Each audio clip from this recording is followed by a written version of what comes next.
Bismillahirrahmanirrahim. Alhamdulillahirabbil alamin. Allahumma sholli wa sallim ala sayyidina Muhammadin miftahi babi rahmatillah. Adada ma fi ilmillah salatan wa salaman daimaini bidawamil mulkillah wa ala alihi wa sahbihi. Assalamualaikum warahmatullahi wabarakatuh.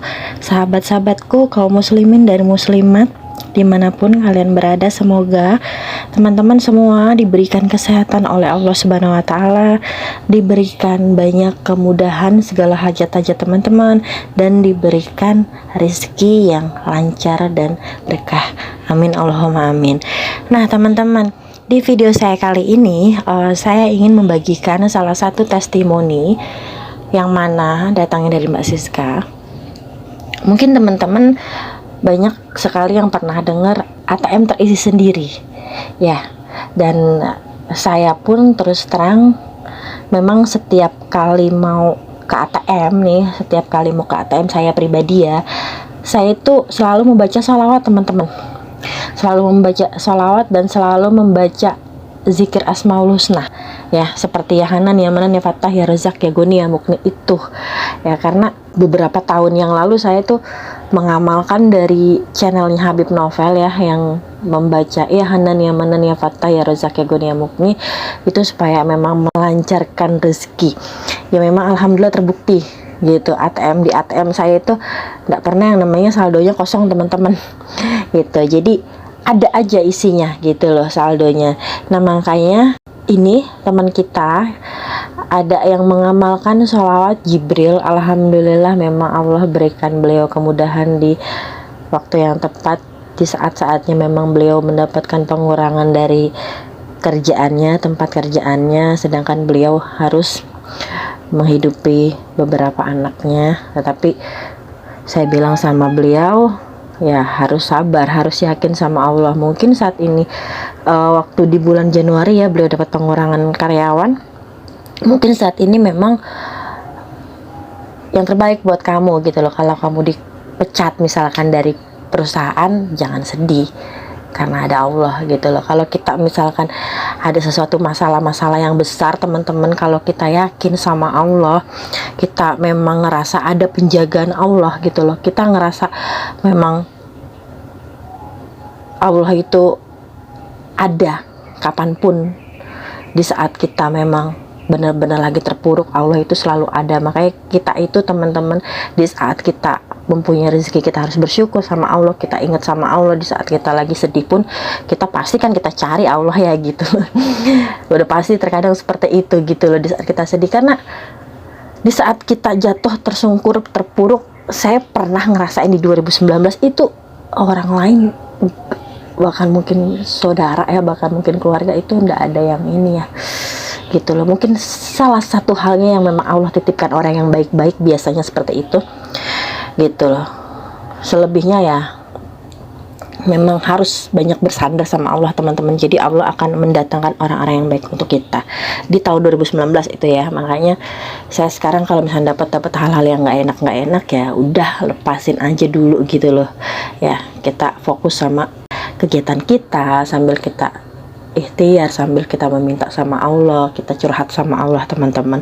Nah teman-teman, seperti apa kisah dari Mbak Siska, cerita dari Mbak Siska. Nah sebelum teman-teman ngelihat cerita dari Mbak Siska, teman-teman like, subscribe, dan tidak lupa meninggalkan doa terbaik teman-teman di kolom komentar. Supaya apa? Supaya banyak yang mengaminkan, dan insya Allah segala hajat-hajat teman-teman Allah berikan kemudahan. Amin Allahumma amin. Ayo teman-teman, silakan kita simak cerita dari Mbak Siska. Assalamualaikum warahmatullahi wabarakatuh. Waalaikumsalam warahmatullahi wabarakatuh.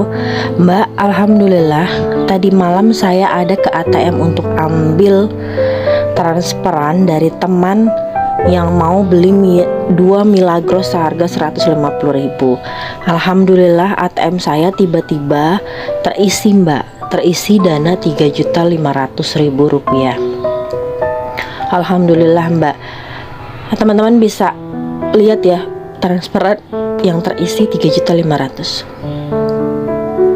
Oke, makasih atas doanya Mbak. Saya dapat pengurangan kerja, alhamdulillah.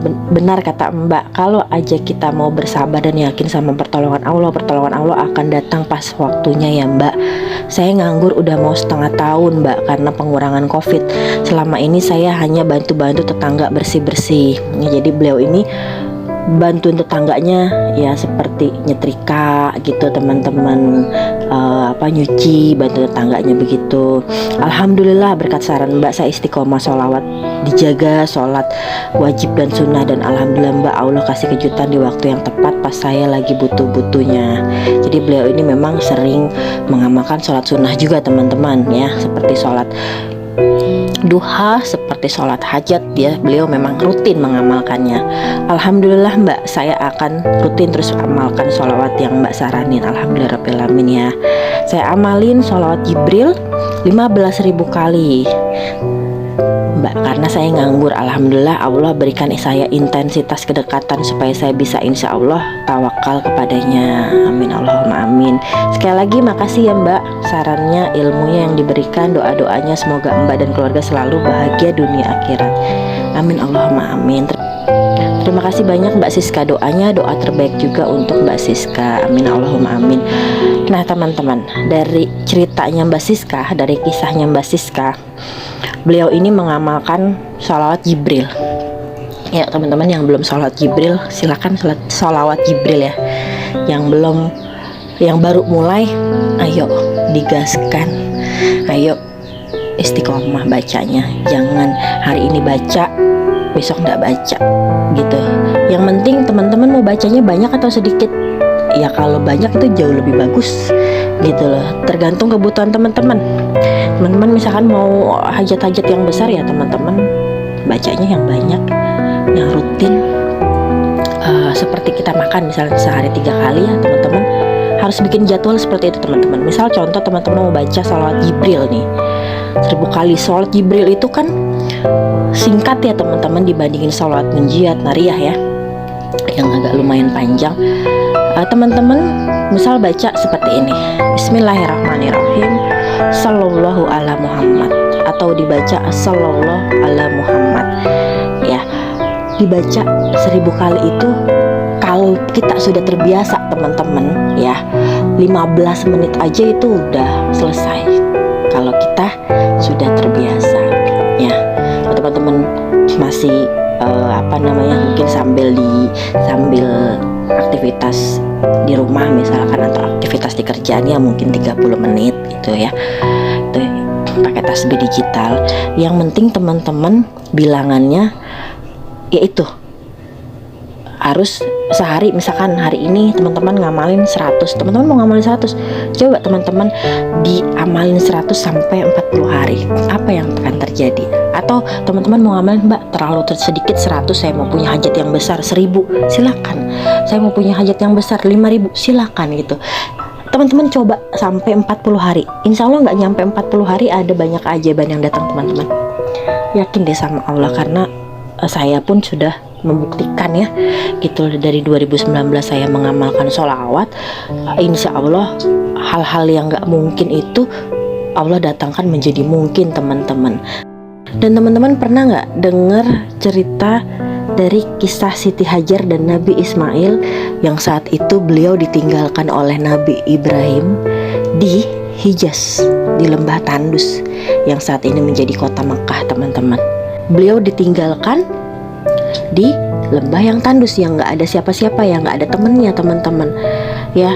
Dan pada saat persediaan di gentong, tempat persediaan airnya itu sudah habis ya, dan Siti Hajar pun kehausan serta Nabi Ismail pun juga sama haus gitu loh. Nah sementara Siti Hajar itu tidak tega melihat anaknya yang kehausannya. Akhirnya Siti Hajar beranjak ke Bukit Safah, tempat yang paling dekat darinya teman-teman. Dia berdiri di puncak sambil mengarahkan pandangannya ke lembah dengan harapan melihat seseorang. Namun dia tidak melihat seorang pun. Kemudian dia turun dari sofa. Ketika dia tiba di lembah, dia menyingsingkan kainnya lalu berjalan seperti orang tergesa-gesa hingga melintasi lembah tersebut. Kemudian dia menuju ke Marwah. Sesampai di Marwah, ia pun berdiri di puncak dengan harapan apalagi? Dengan harapan melihat seseorang teman-teman. Tetapi di situ dia pun tidak melihat siapa-siapa. Dan dia akhirnya melakukan perbuatan demikian itu sebanyak 7 kali teman-teman. Dan akhirnya Siti Hajar melihat malaikat itu menggali tanah dengan tumitnya, dengan sayapnya, sehingga muncullah air. Maka dia mulai membendung air dengan tangannya. Dia menciduk air ke tempatnya. Kemudian air pun terus menyembur setelah diciduk. Dan dari pesan ini yang bisa kita ambil, yakinlah dengan pertolongan Allah teman-teman. Insya Allah pertolongan Allah itu pasti akan datang tepat dengan waktunya. Nah, kalau kita pas lagi ada sesuatu hal yang gak enak, ada sesuatu hal masalah, serahin semua sama Allah teman-teman. Gitu loh.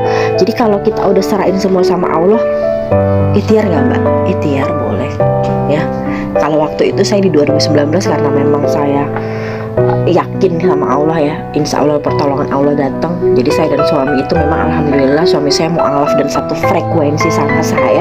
Jadi beliau alhamdulillah keimanannya jauh lebih daripada saya teman-teman. Jadi ketika dia ada masalah ya, lagi ada ujian besar tuh dia selalu udah tenang aja, ada Allah gitu, nggak usah kamu sedih, dia bilang begitu. Jadi alhamdulillah ya, memang Allah mendatangkan suami yang terbaik. Masalah di 2019 itu bisa kita atasi berkat pertolongan dari Allah Subhanahu wa Ta'ala. Nah, jadi Allah mendatangkan beberapa orang yang menolong kami teman-teman. Jadi kalau kita paham visi kehidupan dunia ini, bukan cuma dunia teman-teman, ada akhirat yang harus kita pikirkan ya. Jadi dari cerita semuanya ini, dari ceritanya Mbak Siska ya, dari ceritanya Siti Hajar, karena mereka punya keimanan ya, makanya kita harus pupuk iman kita. Dengan cara apa? Dengan cara kita sholat. Kita jangan pernah tinggalin sholat. Dengan cara kita banyak-banyak bersolawat, mengingat Nabi Muhammad SAW. Semoga apa?